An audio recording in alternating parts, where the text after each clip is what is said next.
Welcome back, everyone, and good morning to all of you, friend. Now started 12th, and our subject that is the economics. And in this subject, we already started the new chapter that is the agriculture, and the chapter number 8. Okay, chapter number 8 that is the agriculture sector.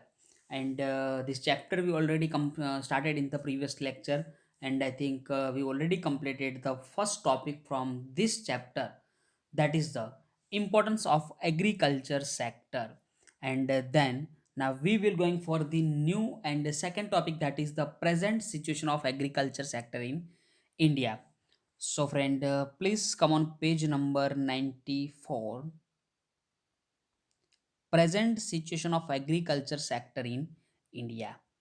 तो यहाँ पे जो present situation यानी कि आज के time में हम देखें तो जो भी हमारा लास्ट रिपोर्ट होगा उस मुताबिक एग्रीकल्चर सेक्टर का अलग अलग जो भी यहाँ पे फील्ड है, यानी कि नेशनल इनकम हो या तो पर कैपिटा इनकम हो या तो कोई भी हो, यानी कि अगर समझो कि एम्प्लॉयमेंट के अंदर एग्रीकल्चर सेक्टर की जिनके यहाँ पे उनका शेयर कितना है उनके बारे में हम यहाँ पे कुछ समझने की कोशिश करेंगे। ओके, तो यहाँ पे हम देखेंगे कि what is the present situation of agriculture sector in India. India has been an agriculture oriented economy before the British rule, यानी कि जब से यहाँ पे ब्रिटिश रूल था, ब्रिटिश गवर्नमेंट थी, तब से हमारी जो इकोनॉमी हमारी कंट्री की वो एग्रीकल्चर ओरिएंटेड इकोनॉमी रही है।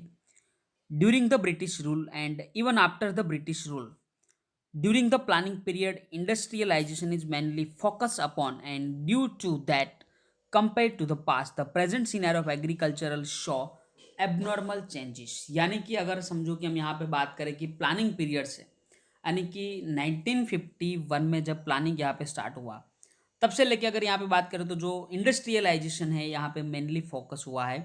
एंड जो पास्ट की अगर बात करें तो जो यहाँ पे एग्रीकल्चर की जो प्रेजेंट सीनरी है उसमें ज़्यादातर जो चेंज है वो नहीं है, एबनॉर्मल चेंजेस है यहाँ पे। Presently agriculture sector provides much more employment, production and export income as compare to the past. यानी कि फ्रेंड, प्रेजेंटली यानी कि अगर हम अभी के टाइम में बात करें तो जो एग्रीकल्चर सेक्टर की बात करें तो पहले जहाँ पे एम्प्लॉयमेंट की बात करें तो अभी एम्प्लॉयमेंट समझो कि कुछ ज़्यादा है, प्रोडक्शन भी ज़्यादा हो रहा है और एक्सपोर्ट इनकम भी ज़्यादा है, but changes have been prevalent this areas through agriculture sector provides maximum employment to the economy, its contribution to the share in total revenue यानी कि national income as compared to other sector of the economy is the least। यानी कि friend यहाँ पे अगर हम बात करें तो एम्प्लॉयमेंट अगर ज़्यादातर हमें जो प्रोवाइड हो रही है from the agriculture sector, but जो यहाँ पे टोटल रेवेन्यू यानी कि हमारी नेशनल इनकम में जो कंट्रीब्यूशन है, contribution of the agriculture sector is the list, यानी कि कम यहाँ पे उनका शेयर है। To understand these changes about their type and direction, let us examine several factors present scenario of agriculture।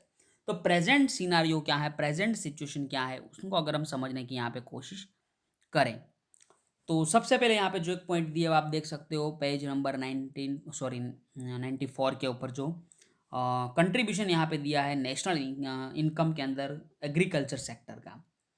यानी कि आप देख सकते हो कि share of agriculture sector in national income in a percentage. तो परसेंटेज वाइज क्या क्या यहाँ पे शेयर है उनकी हम बात करें तो सबसे पहले आफ्टर इंडिपेंडेंस की हम बात करें तो 1950-51 उस टाइम हमारी जो टोटल नेशनल इनकम थी उसमें 53.1% share of the agriculture sector in national income. यानी कि आप देख सकते हो कि मेजोरिटी जो यहाँ पे शेयर है वो किसका, एग्रीकल्चर सेक्टर का है। यानी कि आपको पता है कि 50% जो यहाँ पे होता है 50-50, लेकिन 53 इज अ ग्रेटर देन 50, यानी कि मेजर यहाँ पे जो पोर्शन है वो किसका है, एग्रीकल्चर सेक्टर का। देन 1960-61 की अगर हम बात करें तो 48.7%, देन 1970-71 42.3%।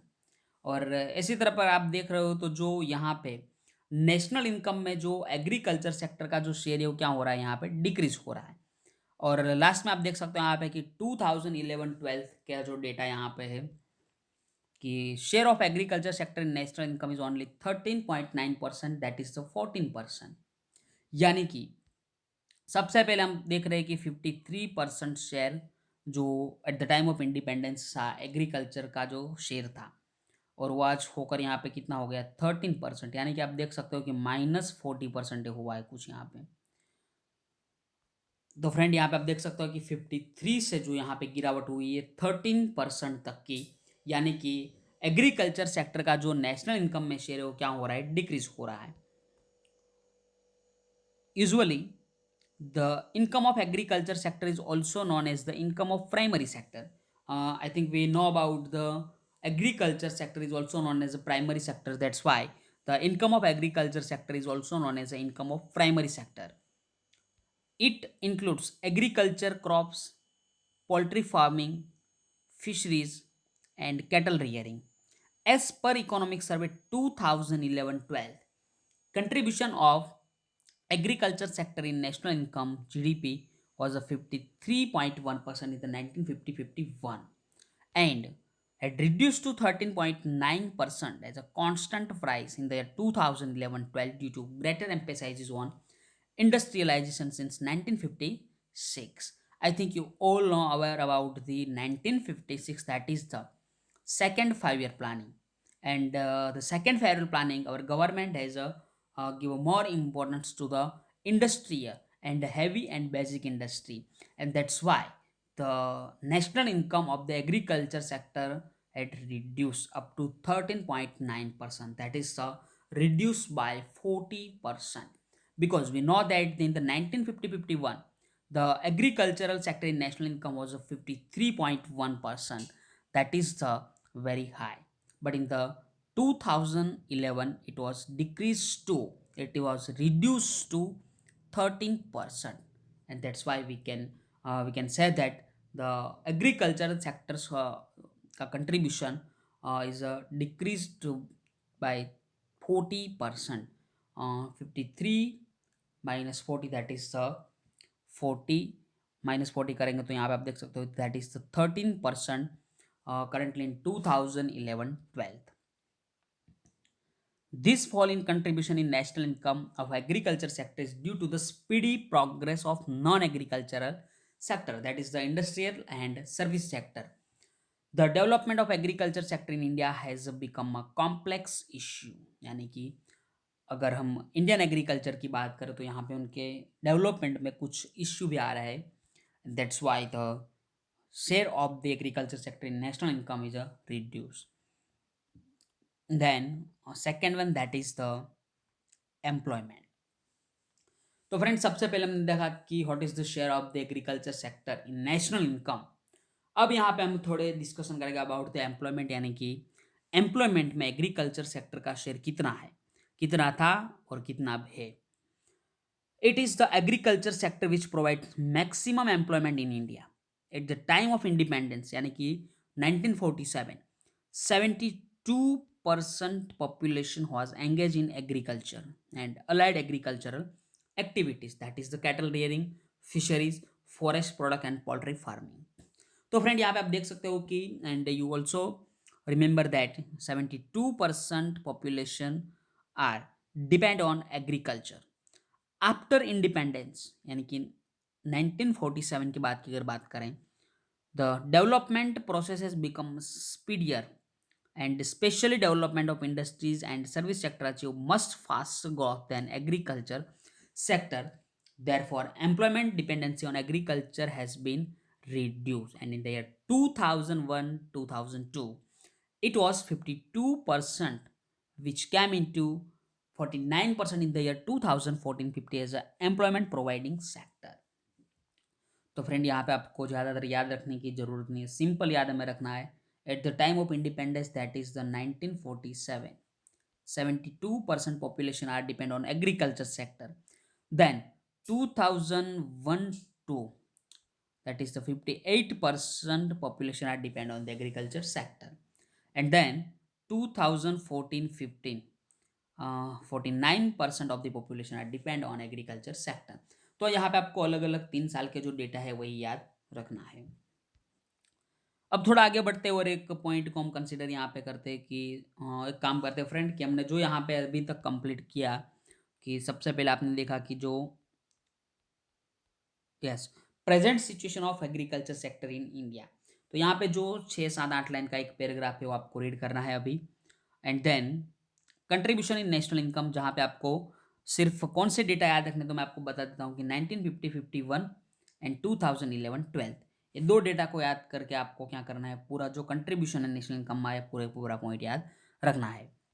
एंड देन एम्प्लॉयमेंट, तो एम्प्लॉयमेंट क्या आपको आपके पास तीन ही यहाँ पे ईयर के डेटा दिए। The first one that is the 1947 या तो 1950-51, that is at the time of independence. Then 2001-2 and then 2014-15, तो ये तीन जो डेटा है यहाँ पे, ये आपको ये जो यहाँ पे तीन अलग अलग पैरा हो रहा है आपको भी रीडिंग करना है। Then we will going for the new scenario, new topic that is the export income. So please friend continue it.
Okay friend, the next topic that is the export income, यानी कि agriculture जो products है यहाँ पे हम उनका production कर रहे हैं and then we export to the other countries. तो जो भी प्रोडक्ट हम यहाँ पे एक्सपोर्ट कर रहे हैं उस एक्सपोर्टेड में से हमें कितनी इनकम हो सकती है, यानी कि एग्रीकल्चर सेक्टर में कितने एक्सपोर्ट इनकम अर्निंग करके दे रहा है। Indian agriculture helps our country to earn foreign exchange by exporting necessary export, and it helps to import necessary goods which are not produced or produced less in the country। यानी कि friend जो भी production कुछ ऐसे कि जो necessary है for our country, अगर उनका प्रोडक्शन इंडिया में नहीं हो रहा है या तो प्रोडक्शन कम हो रहा है, तो उनको हम कहाँ से करते हैं, बाहर से इंपोर्ट करते हैं। एंड जो एग्रीकल्चर जो प्रोडक्ट है वो यहाँ पे हम क्या करते हैं कि जो भी प्रोडक्शन होता है उनको हम फॉरेन एक्सपोर्ट करते हैं। During the independence period, the total contribution of the India's total export earning 70% has been obtained from agriculture। यानी कि जो हमारी इंडिया की जो टोटल यहाँ पे कंट्रीब्यूशन था टोटल एक्सपोर्ट अर्निंग में, उसमें जो 70% था वो किनका था, एग्रीकल्चर सेक्टर का। यानी कि मैं आपको एग्जाम्पल से समझाने की कोशिश करूंगा कि अगर समझो कि 100 करोड़ रुपीज हमें एक्सपोर्ट अर्निंग हो रही है, तो उसमें से 70 करोड़ रुपीस तो सिर्फ किसके थे, एग्रीकल्चर सेक्टर के। तो बाकी के जो 30 करोड़ रुपीस की जो किसके होंगे, इंडस्ट्री एंड सर्विस सेक्टर के। But due to development process, industries and service sector are the top most and thus contribution of agriculture sector in export earning is a reduced। It can be noted that in the year 2013-14, the contribution of the agriculture in total export earning was a 14.2%। तो friend यहाँ पे आप difference देख सकते हो कि eight the time of independence 70% जो हमें इनकम, हमारी टोटल इनकम थी एक्सपोर्ट की, उसमें से 70% की जो हिस्सेदारी थी वो किसकी थी, हाँ हम बोल सकते हैं कि एग्रीकल्चर की। और 2013-14 की अगर बात करें तो सिर्फ 14%। क्या आप देख सकते हो यहाँ पे जो गिरावट आई दैट इज 56% रिड्यूस यहाँ पे हुआ है। सो फ्रेंड यहाँ पे जो प्रेजेंट सिनेरियो की अगर हम बात करें तो हमने तीन टॉपिक यहाँ पे कंप्लीट कर दिए। The first one that is the contribution in national income, then second one that is employment and export income, और जो नेक्स्ट पॉइंट है वो हम नेक्स्ट लेक्चर से कंटिन्यू करेंगे। So thanks to all of you friend, take care and bye bye.